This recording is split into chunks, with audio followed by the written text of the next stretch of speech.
înaintează învinuirea clientului meu. Haideți, poftim, continuați. Chiar mi-e interesat, domn procuror, frumos, ia ca demonstrați că dumneavoastră înaintați învinuirea clientului meu. Domn procuror, frumos, ia să vedem cum înaintați dumneavoastră învinuirea corector clientului meu. Unde plecați? Stați, unde fugeți? Vă rușine, da? Râsuri. Îmi spunea că are martori și poate să o fac cu Nu, martori. ați văzut? Domnul procuror înaintează coridor învinuirea clientului meu. Păi, ce trebuie? Domnul procuror și da dumneavoastră, ce nu vă duceți-vă și semnați că eu înaintat învinuirea pe coridor. Duceți-vă și semnați că nu mai cer. Eu nu știu cine sunt râsuri. Cei care procedează contrar legii. Eu nu știu cine sunt râsuri. Eu nu știu cine sunt râsuri. Dar eu nu v-am adresat dumneavoastră că sunteți. Nu contează, nu e bine. Sunteți Sunt. reprezentant. Auzi, dacă eu sunt reprezentant, auziți, dacă sunteți reprezentați, comportați-vă ca niște reprezentanți, dacă nu ca niște infractori. Țineți cont că au drepturi clienții mei și orice persoană are drepturi care trebuie să fie respectate, procesuale și respectați drepturile, dar nu vă știți picioare și înaintați învinuirea prin coridoarele judecății. Aveți o leacă de simț la urma urmei. Nici cuvinte nu există ca să poți exprima indignarea de prostia care are loc și idiotismul care are loc. Au fugit, iau. Ați văzut?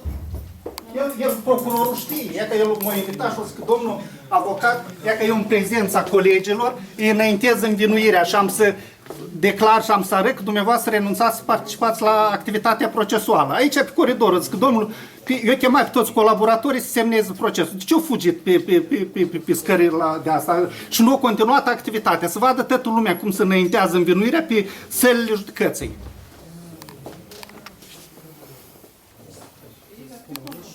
Puteți să ne spuneți unde migrează calculatoarele? Calculatoarele, cum ajung dintr-o parte în alta? Au fost la reparat și mie l-a dus. Dar cum de lucrați duminica? Eu dacă trebuie așa, avem într-o timp poate să facem străbună.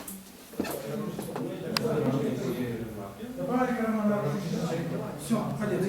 Domnul avocat, Centrul Național de Producție și Sindicat, putem să mai răspunde. Vă aștept chiar acum. Bună ziua noastră. Bună ziua noastră. Mă bucur foarte mult, dar pentru ce eu trebuie să merg acum acolo? Pentru acțiuni de urmărire penal ce nu suferă amânare. Eu nu știu care, ce nu suferă la dumneavoastră amânare.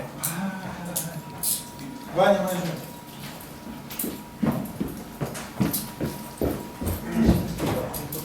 N-am înțeles nimic.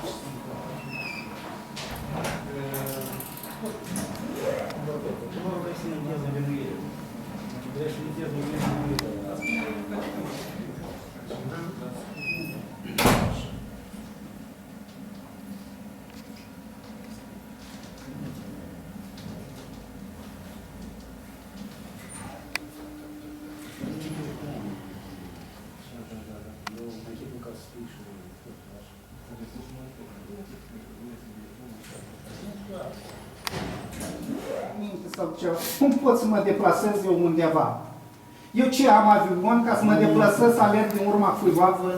Dar nu mă întrebați nimic absolut, domnule. Eu am venit la demers privind aplicarea arestului preventiv. Despre ce vorbiți dumneavoastră acum? Eu nu înțeleg. Eu aștept să intru la domnul judecător. Dumneavoastră luați clientul meu, vă duceți nu știu unde cu dânsul, actul de procedură. Nu știu ce vreți dumneavoastră să îndepliniți de urgență, Domnule, știți dumneavoastră ce înseamnă urgență? El are calitate de bănuit. Timp de 3 luni de zile să înaintează învinuirea. Dar nu explică de ce v-au chemat la 2. Eu tot și l-am întrebat, dar de ce m-ați invitat la orele 2? Eu vă înțeleg perfect. Trebuia pe unii să invitați la 2, pe unii la 3, pe alții la 4, pe alții la 5. Și atunci ar fi fost perfect, totul extraordinar. Dar așa ce sunt? Și procurorul ce vrea să obțină acum?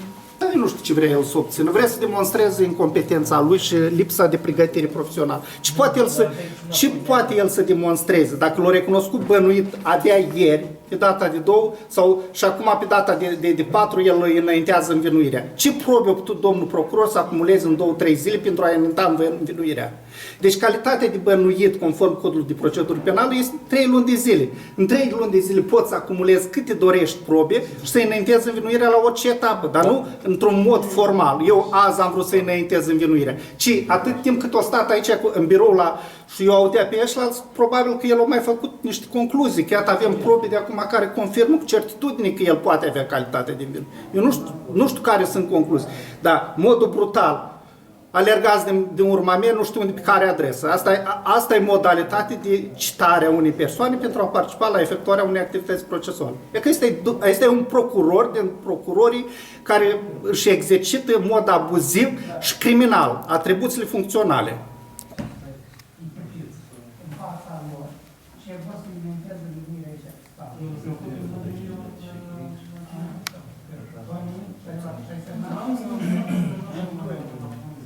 Da, dar cum? Haideți, domnilor avocați! Ai semnat ceva, Vladimir? Ai semnat?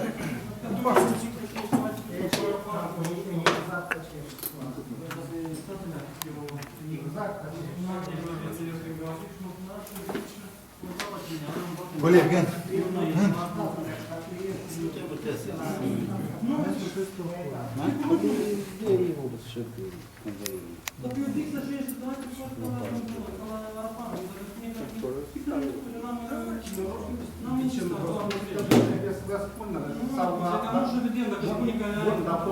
Dar procurorul v-a anunțat că este avocat în bază de contract. Nu, sigur că nu.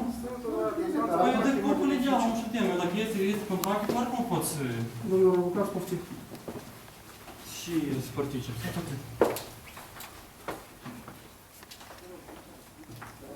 Tot să merg.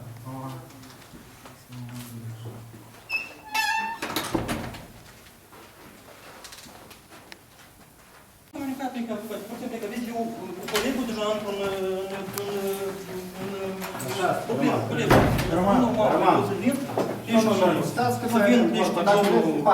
Să vin peste domnul Țăulean, dacă ai încheiat contract cu el. Trebuie să spui că am încheiat contract cu domnul Țăulean și gata, ce să... Tu trebuie să-mi comunici în primul rând să spui, domnul Oncea, eu am avocat pe domnul Țăulean, sorry, poftim mea că el reprezintă interesele, eu mă întorc și mă duc. Nu așa că să... Ce ți-au spus să-i polițiești procurorii, că au să te închete? Ce ți-au spus să-i acolo? Nu mi-a spus nimic. Păi, dar de ce? Dar ai acceptat ca să te apere și domnul Oancea în oficiu? Vrei ca domnul Țăulean mai departe repete interesele. Atunci când domnul Țăulean merge, gata, asta e situația. Nu trebuie să facem aici. Tu trebuie să comunici. Tu când vii vorbești cu avocatul, tu ți-am explicat ce s-a întâmplat, ce s-a întâmplat, care situație. Nu mi-ai comunicat aceste informații. Deci ce situație stupidă mă pune cu eu doar crește, nu... Bună ziua! Eu n-am și notarea. Mă numesc avocat Țăulean Vitalie. Noi avem aici o problemă cu o persoană care se examinează demersul privind aplicarea arestului preventiv. Avem acte care confirmă că suferă de boală intelectuală. Deci eu vreau să vii ambulanța să constat starea lui. Dacă el poate în situația, după ce s-a aflat ca vreo 5-6 ore aici în incinta judecătoriei, să participe în continuare la examinarea demersului respectiv, fiindcă dumnealui nu poate răspunde la întrebări, nu se poate orienta în spațiu, deci avem o situație ieșită din comună. Este și presa aici, este tot absolut și vă rugăm. Da, poftim.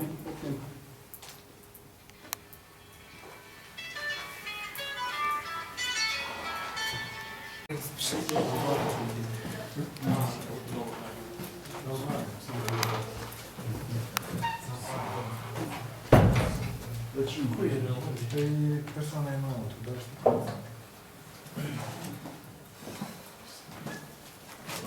Așteptați, n-am care să așteptăm. Corect ar fi să întrebați. Să ne filmați că... Corect ar fi să-i întrebați dacă e nevoie, că el de asta au cerut. Zis că se așteptează. Păi dar oamenii ăștia nu cunosc. În proces este un om... Deschis acolo ușa și să De acord, de acord. să așteptați.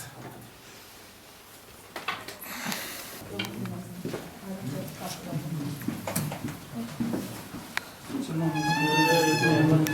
situația de domnul la și la Uniune, Explicați-vă, plângă. E la cei cu reșoară așa de clasă, nici cu toți. Eu, la general, și noi... Eu nu general nu discutăm acum cu Nu, dumneavoastră. dar care a fost dreptul dumneavoastră? Luați fără ruți, fără nici alt avocat. Care a fost dreptul? Și tot cu tine am făcere discut, dar e nevoie. Suficiență intelectuală, abilitate emoțională, dumneavoastră semna niște acte care nu trebuia să le semneze. Numai ce am vorbit cu el și el a spus că... Da, aici uitați ce scris nu... Și ce spuneți că îl luați la pușcărie? Asta eu cred că ceva aberație faci, domnule. Eu am auzit acum. Vreți să vă demonstrez acum că ați vorbit lucrurile astea. Acum, domnul Pânțari, ați vorbit. Acum o clipă în urmă. Să vă bateți joc de pacientul dumneavoastră. Nu mai batem joc de nimeni, noi lucrăm. Asta este lucru. Asta e lucru poliției, da? Da, care să influență oamenii.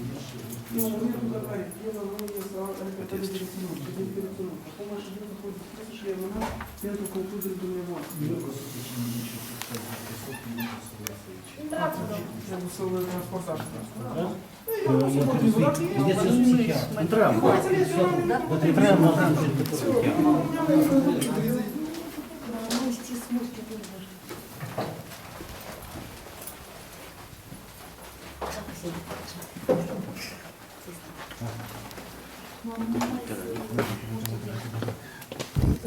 Este ședință închisă. Nu contează. Cât de închis o fi? Și cine ești dumneata să mă închis?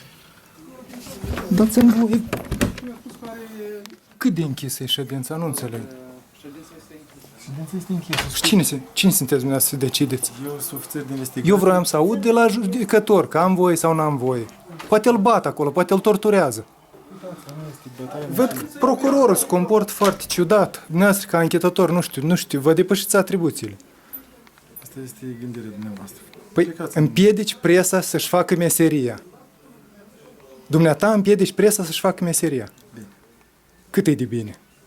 Dacă Dacă era bine, nu te băgai în fața mea, nu închideai ușa. Dacă considerați așa, asta e... Și am văzut cum în mod repetat ați influențat persoana pe care acum medicii o examinează. Eu cred că sunteți total incompetent. Anchetator ilegalist. Voi duceți-vă cu dânsul, eu merg cu amasul.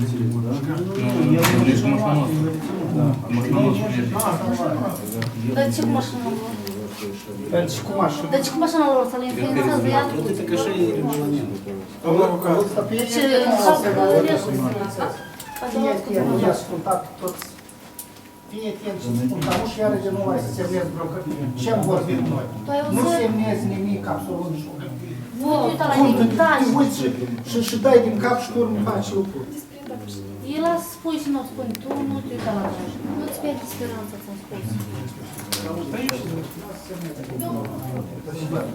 Păi, vedeți, dacă vă duceți acum la medic, dacă medicul vă internează, o să puneți cu parcul și să vă dăm din internează. Dacă nu vă internează, înseamnă că v-ați cu voi. Nu, acolo, eu dacă vă spun că nimeni nu internează. Asta de nici. Și care zice, și să vă că mâine dimineața la ora 11. Ora 11 știți să-mi faci ea. Mâine dimineața.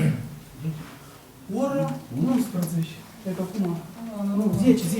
Ora 10. Mâine dimineața, ora 10. Dar nu vă pot să semnă. Dar el e să nu. Da, vă și la mine. Nu-mi trebuie să Da, hai să te rog încolo.